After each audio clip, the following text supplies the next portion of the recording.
Então, mais um encontro nosso de Crisma, né? Esse sábado 11/7/2020. E vamos começar para podermos desenvolver mais ainda aquele tema da história da salvação. Em nome do Pai, do Filho e do Espírito Santo. Amém. Ave Maria, cheia de graça, o Senhor é convosco. Bendita sois vós entre as mulheres, bendito é o fruto do vosso ventre, Jesus. Santa Maria, Mãe de Deus, rogai por nós, pecadores, agora e na hora de nossa morte. Amém. Bom, sejam todos e todas, bem-vindos a mais esse encontro. Sou muito saudade de vocês, espero que logo a gente possa estar voltando, presencialmente. Então, o tema História da Salvação. Hoje, História da Salvação, parte 2. Lembrem que eu falei semana passada e também deixei no encontro, e falei da importância de começar pela criação de tudo que existe, criação do homem e da mulher, do paraíso, e lembro de ter falado também do pecado original, da desobediência do homem e da mulher. Então, nós vamos ver que é a continuidade disso, o que vai acontecer. Quando o homem e a mulher são expulsos do paraíso, o mal que havia acometido Eva, daquela influência para desobedecer a Deus, continua no mundo. E nós vamos ver aí, então, por influência do mal, a morte do filho de Adão e Eva, quando Abel mata Caim. Então, nós vamos perceber que o mal vai continuando, até chegar um ponto que Deus começa a fazer intervenções na história. A tentativa de Deus talvez seja recomeçar tudo. E ele faz isso no dilúvio, por exemplo, ele chama Noé, sua família, e pega um casal de cada animal e faz chover muito sobre a terra durante 40 dias e 40 noites. Mas Deus percebe que isso não o deixou, digamos assim, feliz com tudo que aconteceu. E Deus faz uma nova aliança com o homem. Deus deixa um arco no céu, que é o arco-íris, para que o homem pudesse lembrar dessa aliança. Deus diz ao homem: não mais fareis vir dilúvio sobre a terra. Mas a história não para, vai continuando, a maldade presente no mundo, a influência do mal, e nós vamos perceber que o mal se faz muito forte, muito firme no coração das pessoas, tirando elas do convívio com a graça, tirando elas do convívio com Deus. E nós vamos perceber na história da salvação uma outra situação. Além da presença do mal, além da preocupação de Deus com o povo, com a sua criação como um todo, nós vamos perceber nessa história que Deus continua amando a sua criação. Quer dizer, apesar disso tudo, da desobediência a Deus continuar, da influência do mal, apesar de tudo, nós temos isso muito significativo. Deus não nos deixa de amar um só instante. E é pensando nisso que Deus continua com essa preocupação com a sua criação, quando ele chama Abraão, naquela época Abrão, ele fala para Abrão que era uma pessoa, era um sujeito tranquilo, tinha sua casa, suas terras, tinha criações, era casado com Sarai na época,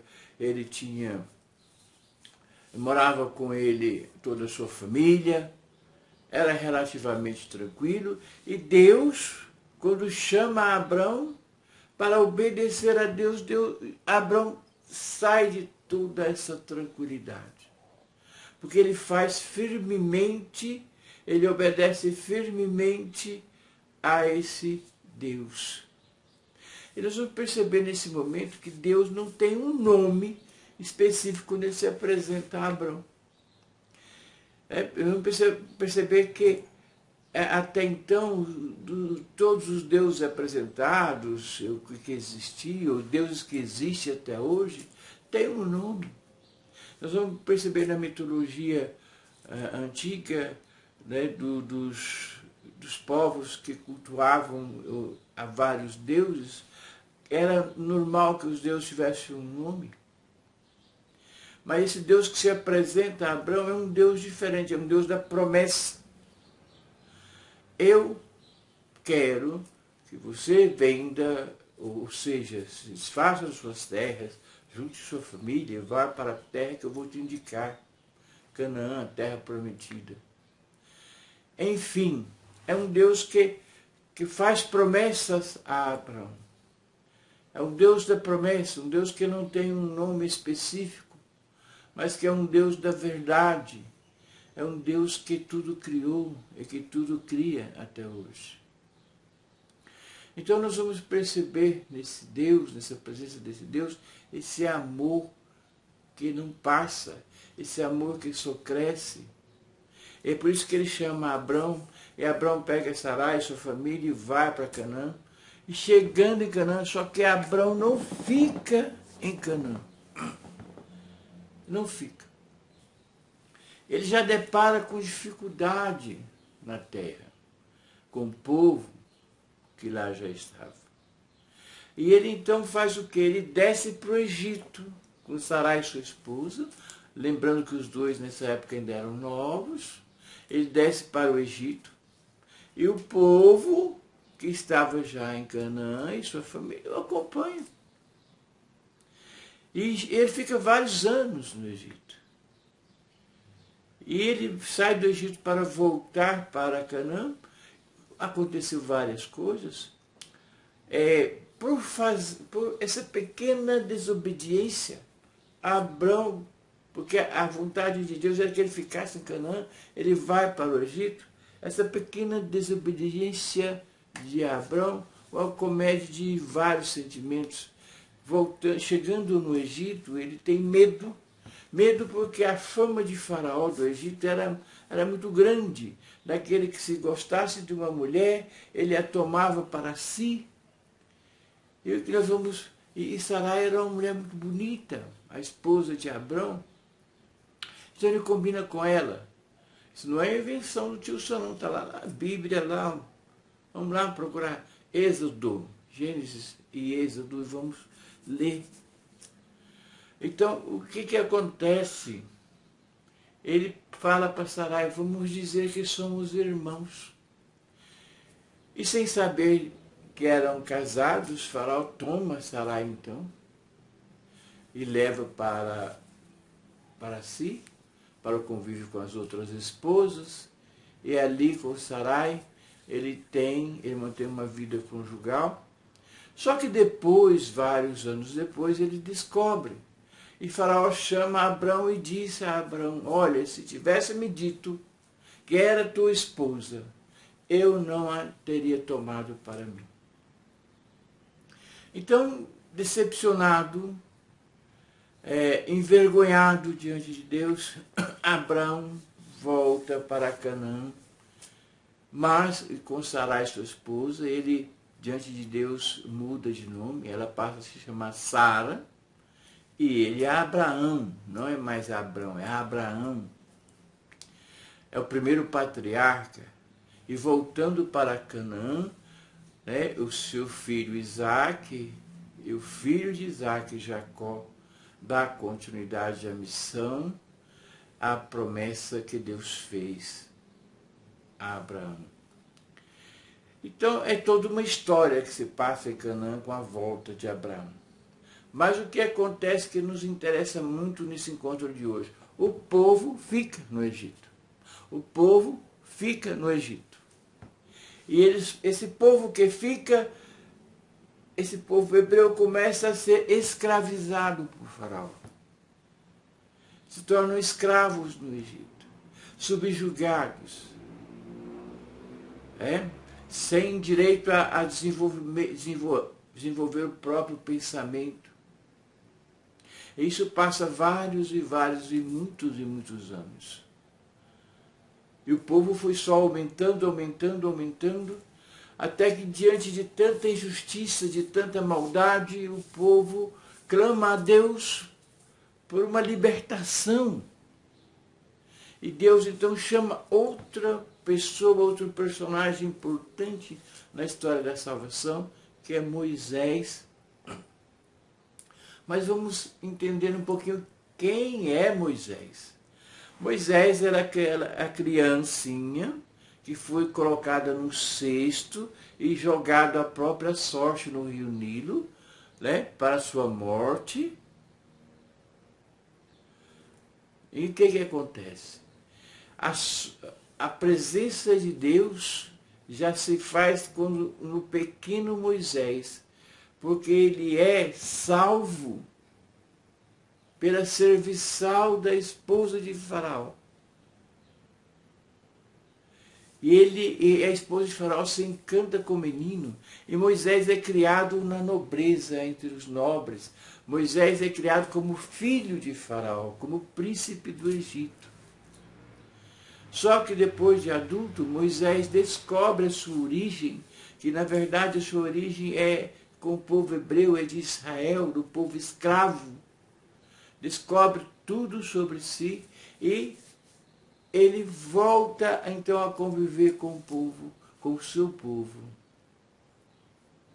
E é esse Moisés que no episódio da sarça ardente, Deus chama e dá essa grandiosa missão.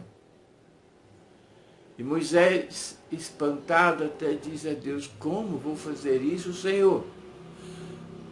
Primeiro, aí vamos ver a questão do nome de Deus. Porque Moisés já interpela: quem és? A quem vou anunciar? E Deus diz a Moisés: diz que eu sou Deus dos seus antepassados. Eu sou aquele que era, que é e que sempre será. Deus ainda não dá um nome para Moisés. Deus diz que esse Deus da história, esse Deus presente em toda a história, esse Deus que cuida da sua criação em toda a história. E a missão de Moisés era enorme. Salvar o povo do Egito não era fácil. Então, é aí que eu deixo um vídeo, deixo um material falando das 10 pragas do Egito, que acometeu o Egito por vontade de Deus, para que Faraó se dobrasse e deixasse o povo sair. E nós vamos ver que Moisés, quando sai com o povo do Egito, ele precisa abrir o mar vermelho para que o povo passasse, e depois o mar se fechasse em cima de todo aquele do povo de Faraó, dos soldados, de todos aqueles perseguidores que estavam atrás do povo com Moisés. E nós vamos ver então aí uma outra situação. Quando Moisés se vê livre, depois da travessia do Mar Vermelho com o povo. Digamos que, olha, se Canaã fosse aqui, e saindo do Egito, digamos que, suponhamos que se em linha reta Moisés demorasse 10 dias para chegar com o povo no Egito, com medo das perseguições de Faraó e digamos assim, da presença ruim de outros povos no caminho, para proteger então o povo, Moisés, saindo do Egito, ele dá toda uma volta para chegar no Egito. E essa volta em pleno deserto vai demorar 40 anos. a travessia, a volta para Canaã, é toda uma história dentro da história. Então nós vamos ver uma presença também de outro personagem junto de Moisés, que é a presença de Arão, seu irmão. Depois, quando ele descobre lá no Egito, ele descobre a sua descendência com o povo hebreu, ele descobre Arão. E eles dois estão juntos nessa travessia. E nessa caminhada de 40 anos para Canaã.